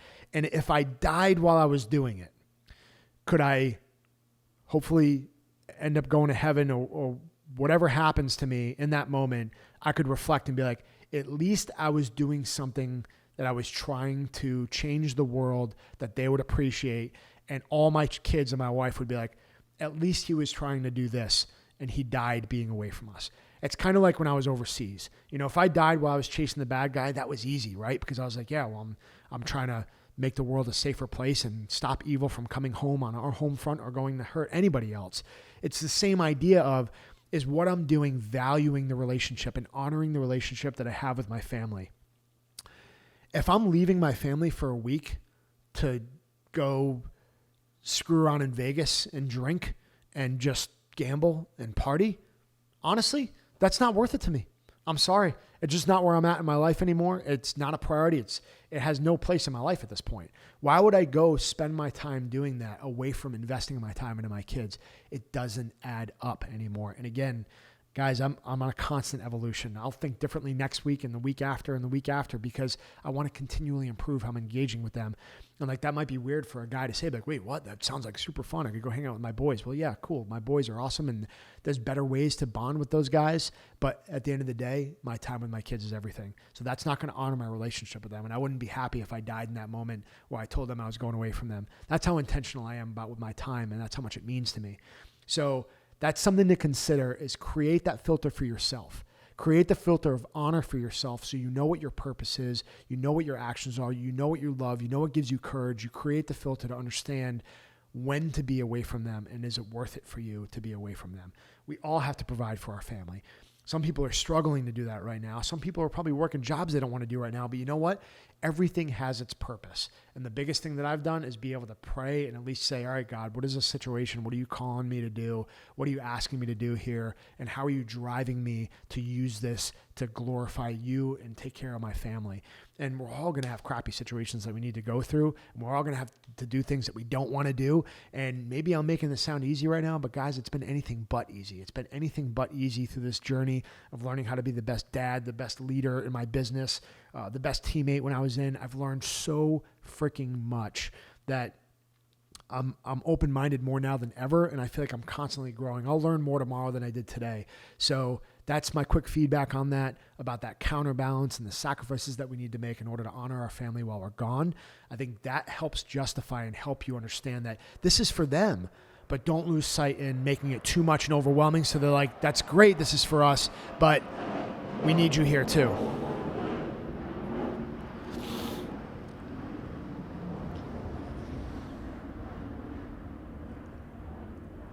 All right, guys. The next question is, and this is more about being a son as well, which is important, leadership and understanding of how to be a father or just a mentor in general. But if the thing that'll make my dad super proud of me isn't something I necessarily want to do, being a doctor, how do I tell him? Thanks, Dom. So that question to me it's a challenging one. And to be honest with you, our dads come in all different shapes and sizes and what they want from us. And I think it's natural for a father to want to bring up a son and has a vision. I have a vision for my kids about what they're going to accomplish. But at the end of the day, I know God has his plan, and that's what I have to have trust in. And I'm going to talk more and more about this as I start to close, is that trust and our faith is going to lead us with that. And this is where I kind of want to talk to your dad and be like, hey man, sometimes God calls us to things for different reasons that are beyond our understanding. And just because, it's not going to make us proud or maybe it's not the way we thought. Everybody always says, if you want to make God laugh, make a plan. It's these ideas that we get stuck to, and we have to be willing to stay open-minded about it. So from your standpoint of understanding what to communicate to him is really going into it. Like, if somebody truly loves you, and somebody truly loves me, then I feel like I should be able to go to them and be like, look, I know this might not be what you want to hear, but something else fires me up so much that this is where my passion is. This is where I want to go. And then you communicate about it. You have that conversation about it. And even if it might let them down, guess what? If they still love you, they're always going to be there for you, and they're going to learn to adapt. Okay. We as a family, we're going to try to stay a tight unit forever. I'm going to try to bring my family closer and closer at every turn. So as I guide my son, I want to learn more about him and what he wants to do and cultivate that in him and help him. And I'm going to stay open-minded. Would it be cool if my son all of a sudden woke up and was like, hey dad, I'm going to go, sign up for the teams. I'd be like, that's awesome. But I already know that might not be what happens throughout his life. Things are going to change. He's going to have a different vision. I need to stay open-minded about that as well. But remember, at the end of the day, no matter how tough it might be for some fathers and sons to be able to communicate this, we've got to have faith that these things are happening for the right reason. So even if it's a difficult conversation, fall back on that faith, knowing that everything happens for a reason and it's guiding you somewhere that's super important. Okay. This is one where I'm going to go back to that one. So this one is, Father, Fatherhood podcast point, the importance of having a strong marriage based on faith. Okay, I'm going to talk about that one. You asked 2 questions, but I'm going to just hit this one real quick. My marriage has become more and more one of the most important things that I could possibly do, because that is setting the base foundation of the stability in our home, the structure in our home, the communication, how I treat a woman. My kids are watching every bit of that. And my daughters, they better see me respecting their mother, because they are going to expect the same thing and understand that through their father. They're going to understand the love from me as their father. My kids are going to understand how to treat a woman from their father. So that marriage and that bond is so important. And guys, I'm leaving listening to it right now, but we went and we got married and we had a chaplain marry us. And then we went, and when we realized, I'm Catholic and it's very important to me, and my faith journey is something that grows every single day. And we realized that it wasn't necessarily the best path we could have taken in that moment. But look, this is the journey also. And then it was important to us to go back into the church and get married before God. And that bond that you ask to put in this, to seal your marriage, to put God first in that marriage, has been so powerful for us. I mean, it's transformed our ability to be parents and love one another, love like Christ loved. And at the end of the day, I can't tell you how important that faith has been to keep our marriage strong, to work through problems, to fight the adversity, to stay together, to stay strong. And look, guys, the world is always going to tell you something different is on the other side of every relationship that you have. But I do believe that we're called to do everything we can to pray on our marriage and put God in between that marriage and that bond, because that's part of what our culture is missing. A fatherless America, mothers out there struggling to make it, fathers on their own struggling to make it, because the intentionality between the relationship in the beginning was never for the right reasons in the first place. People don't go into relationships being like, all right, this is it. This is our bond. We're going to put God first and we're going to be married. What is it? Most people have relationships that are superficial. We're just going to hook up on Tinder and we're going to swipe, and that's the extent of the relationship. Then what? One of those families has a kid together. And look, again, everything happens for a reason, but think how confusing this is becoming for children all over the world to come up into a family where, like, wait, what's what here? How am I going to be a strong father and a strong leader if I lack those things? And it is a challenge for kids that have grown up that way, because they have to fight even harder. They can do it and overcome anything. We all can, but they have to fight even harder than before. And I believe that faith and that center of a relationship and a marriage is so important as a family unit. And we have got to fight to get that back. We have got to fight to bring that strong in our homes and our families in this country and in the world, to be able to lead these kids to a better life, to show them that that's what it's all about. It is about tradition and family bonding and this relationship and teamwork. My wife is my best friend, and we have grown so much over the last several years, but I try to make that a point of understanding and leading and knowing that when I'm communicating with my wife or I'm doing something, they're watching every bit of it. So that faith is a huge part of a relationship. And I think that you guys, if you can strengthen your faith in your marriage, you'll find that it's a big game changer of understanding that what God's calling each of us in that relationship. Okay. Forgiveness as a father and as a son. So it goes back to just forgiving like Christ forgives, right? And understanding that we always have to have that faith, and that it's never too late to hit the reset button. It's never too late to start over. It's never too late to forgive and forget what somebody's done to you. And sometimes that pain that we're holding on to, as hard as it is, one of the most relieving things you can do and fulfilling things you can ever do is forgive and forget. And just let it go. Let go of that past that's holding you back. Let go of the things that are holding on to you and gripping you so tightly, and be willing to confront that stuff head on. And you'll be amazed at what is ahead of you. And I can only imagine what some people have been through. I mean, I've heard some really, really challenging stories in people's lives, and my gut turns for them, and I pray for them that they're able to convert that energy into something great, because it's that adversity that you're going to go through, and the purpose beyond it is always beyond our understanding. But guess what? You're going to be able to take that strength that you get from those situations and be able to give that to somebody else around you that you may never even know that needed it in the first place. It's those small things that we experience for a reason that we're able to give other people. So just as being a father, our sons and daughters need to see us being able to forgive them so that they understand that forgiveness and they don't hold on to it and create a grudge or pent up this anger that's unnecessary when they can simply forgive and move and learn from it and grow. I think that's an awesome one. Maury, thanks, brother, by the way. You sent that one in. And this is the last one that I'm going to bring up is somebody asked how to deal with a dad being abusive during your childhood. So this is not something that I have experience with. And for me, I can only imagine how challenging that is. And that goes back to exactly what I just said. I've heard some horror stories, but they turn into amazing stories because they're able to convert those. And I'm challenging all of us to convert those as well. Because at the end of the day, we have to be willing to let go of that stuff to become the best version of ourselves. And we have to have the understanding of everything that God is calling us to do through these challenges. And that's why we have to have faith. What are we going to lean on when the going gets tough? What are we going to lean on when the adversity hits us, when the storm rolls in? Is that because it's so far out of our ability to grasp why these things are happening to us, we have to lean on the understanding of God's love and knowing that it's never too late to be able to go back to that. And I just wanted to say, faith is the foundation of understanding these things for both sides, fathers and sons. And I think that's something that will help strengthen you along your journey of finding purpose. And stuff sucks, guys. It's not going to stop too. God never promised, and nowhere in the Bible does it say things are going to be easy.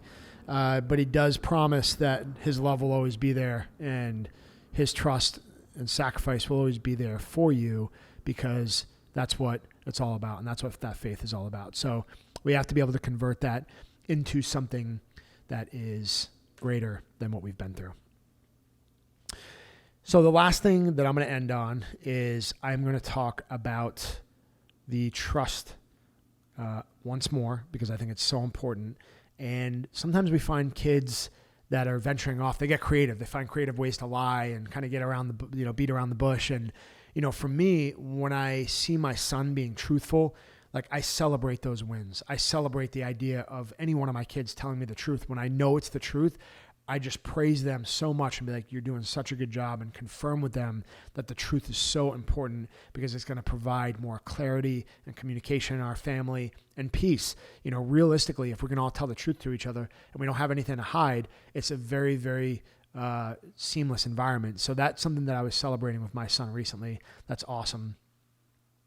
And, again, I think that I've made my fatherhood and my leadership to my children a number one priority in my life because I see how important it is for the future of the world. Being a kid that aspired to, be like my father was, taking the challenges and things that I've learned from my father and convert them someday, traveling all over the world, chasing evil in some dark places, and then knowing how much turmoil and confusion exists in the world, and then having kids of my own, it's really strengthened me in my faith and knowing the most important thing I can do to change the world is invest into my kids, invest into my faith, because that's going to set the base foundation to set them up for success. So no matter how challenging it gets, no matter how confusing the world gets, they're always going to be able to fall back on that. And I really enjoyed this podcast. I love this topic. I definitely want to do it again. Thank you for sending me all the questions in. Sorry if I didn't get to your questions. I think when we do it again, we'll ask again. We'll put some of these questions in the queue. But as always, guys, thank you. And this is the Will to Fight podcast. So remember, being a son and being a father and being a parent, it does take the will to fight to do. And sometimes it can be the most challenging thing, but we need you to step up as parents, as leaders, as mentors, to set that example for the future generations and lead by our actions. God bless everybody. I'll see you guys in the next episode.